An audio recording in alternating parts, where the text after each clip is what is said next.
সখীগণ, আমার মন বলছে এই রাশে কোনো পুরুষের প্রবেশ হয়েছে। বেশ, তবে তুমি খুঁজে দেখো কোথায় আছে সেই পুরুষ। হরে রাম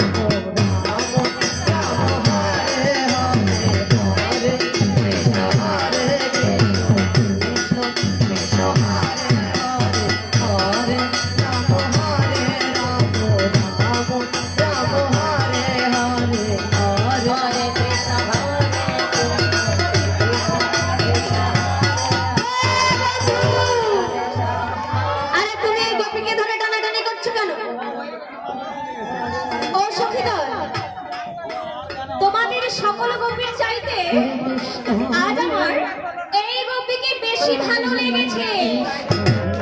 তাই বুঝিস? তা বলছি এই গোপীর নাম জানো তুমি?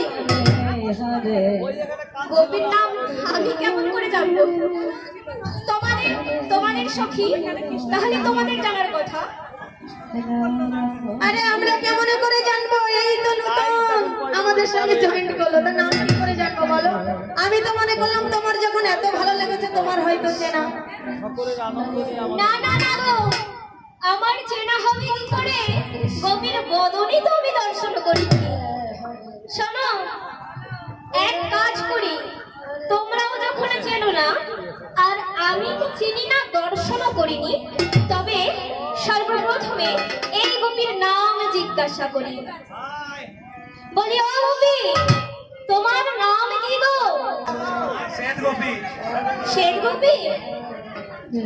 বেশ তো, শ্বেত মানে সাদা, আর সাদা মানে যাহা কিছু সাদা তা সব কিছু সুন্দর, তাই তো? সাদা মানে সুন্দর। তার মানে এই গোপী দেখতে খুব সুন্দরী। বলি, ও গোপী, তোমার বদন আমায় একবার দর্শন করাও। আমার বদন আমি কাউকে দর্শন করাই না। কেন, তোমার খুব লজ্জা? বেশ তো, তোমার বদন তুমি যদি না দেখাও তবে আমি জোর করে তোমার বদন দেখি। হরে কৃষ্ণ কৃষ্ণ কৃষ্ণ হরে হরে হরে রাম রাম রাম হরে এই কি ভোলেনাথ, তুমি এই রাজমঞ্চে কেন প্রবেশ করেছো? রাজ দর্শন করতে এসেছি প্রভু। তোমার তো রাজ দর্শন হবে না ভোলেনাথ, তুমি ফিরে যাও। কেন হবে না প্রভু? কেন হবে না জানো? কারণ আমার এই রাশে পুরুষের কোনো অধিকার নেই। আর তুমি যে হলে পুরুষ, তোমার মধ্যে আছে কামভাব, তোমার মধ্যে আছে দৈত্যভাব, তুমি যে কামক পুরুষ, তাই তোমার রাজ দর্শন হবে না। কোনোদিন কি আমার রাজ দর্শন হবে না প্রভু? ভোলানাথ, তুমি যখন মনে বড় বাসনা নিয়ে এসেছো, তবে অবশ্যই তোমার মনের বাসনা পূর্ণ হবে। তবে আজ নয়, কবে জানো?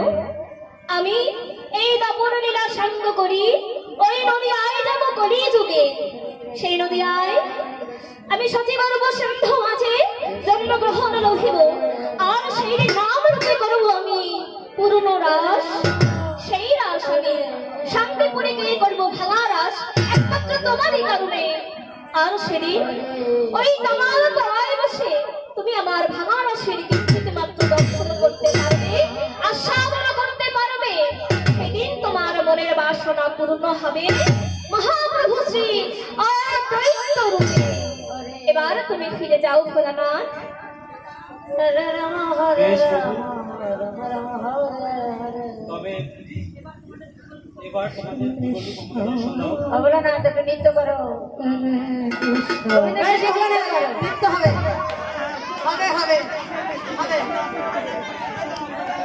হরে কৃষ্ণ হরে